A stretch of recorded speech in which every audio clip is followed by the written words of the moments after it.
Hi guys, welcome back. Today we're going to be having a look at Incognito. This is the classified edition hardcover, so it includes Incognito and the follow-up Incognito Bad Influences, I believe.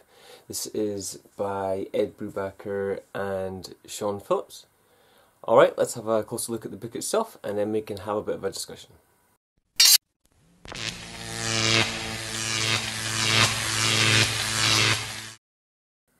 So on the front here we've got the Lazarus character, not really going to spoil that, Incognito on the side, and then the creators Ed Brubaker, Sean Phillips, Incognito Classified Edition at the top there. On the side here we have Ed Brubaker, Sean Phillips, Incognito again, and it says Icon here, which I'm pretty sure was a Marvel imprint, but I'll double check that. And then on the back, a bit of a kind of synopsis overall. It's quoted as being $44.99 US and $49.99 Canadian. I believe I got it for about £25 on eBay. There's some sort of original sticker here for $45, but as I say, I never paid that.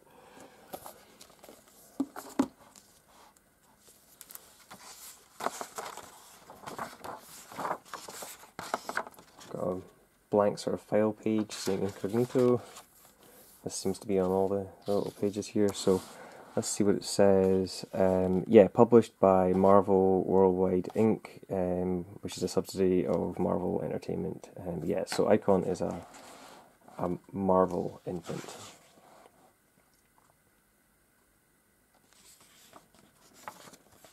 So we've got a sort of layout here of the contents, an overall introduction. It's really cool.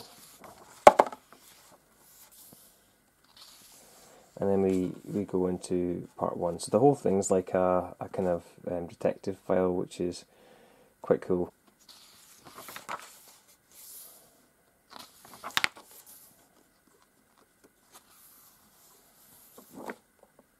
I really love Sean Phillips' art overall, and that sort of noir with the really kind of bold black sections, but you know, it's not bold in the sense of like a massively thick outline around everything. It's bold in the sense of just making things look more intense, and it's just, yeah, I really like it. It's like adding a high contrast to something or something like that. And then the colour palettes kind of stay somewhat kind of, I guess, kind of muted across each kind of page. So even if they're going for a bold colour like red or green, it's kind of across the whole page. It's not like it's one panel. It's kind of that way, unless of course they're going for some intense difference. So like you've got kind of like here you've got kind of a cam green kind of mood, and then you've got this kind of obviously kind of sex scene kind of going on, which is more kind of a pink kind of darker kind of mood.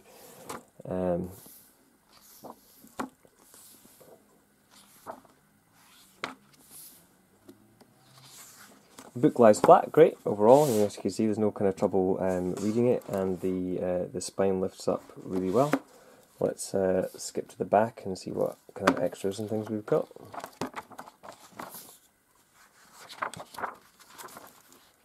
So we've got a further kind of contents of what's in the back here. So cover galleries, sort of trailer. So basically the sort of teaser for the comic to kind of sell it to the publisher.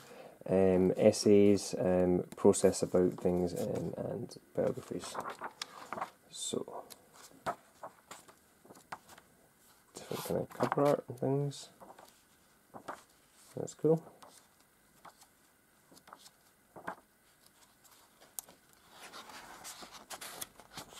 This is the trailer. So as I say, basically just a really shortened version of like issue 1, basically. It does have different words, I've noticed, so that's kind of interesting.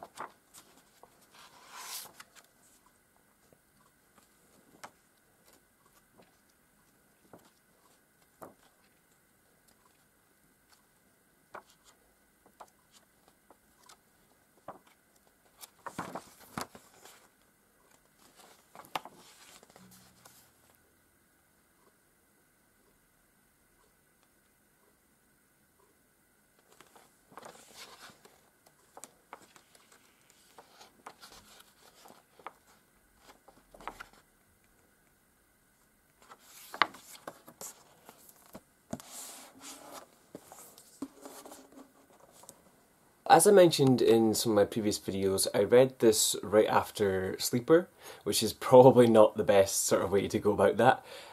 They're very similar stories in their, I guess, broad strokes.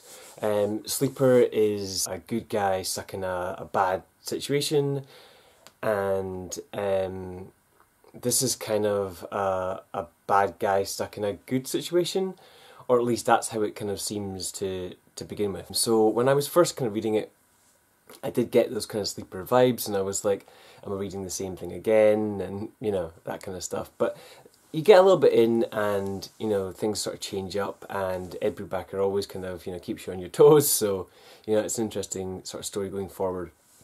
The premise on this book is basically there's a main sort of character that's got sort of superpowers, and he and his brother were going about doing all sorts of crimes and things, and basically something happens that his brother gets killed, and he basically gives up the sort of information on the main sort of bad guy, and gets put into witness protection.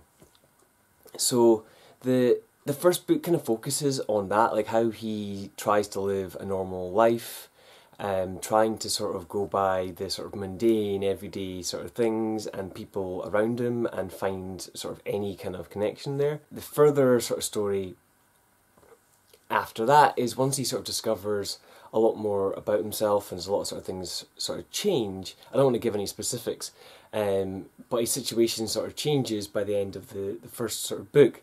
So by the second sort of book, allegiances and I guess things like that sort of change a little bit. He's put in with the bad guys this time round, and is sort of undercover or double agented kind of that way.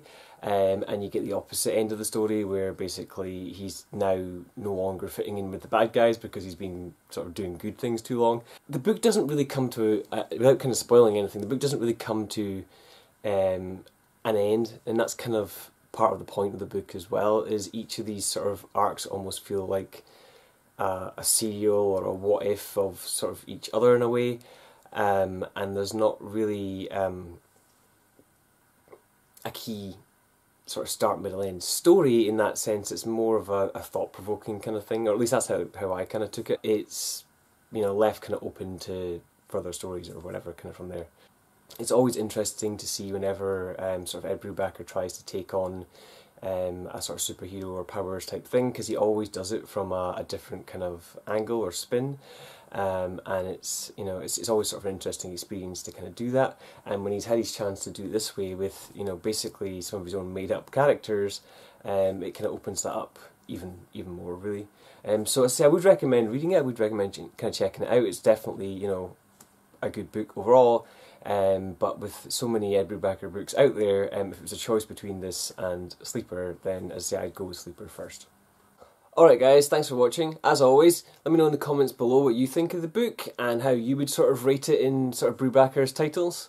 Subscribe if you want to see more videos like this one, and I'll see you guys next time.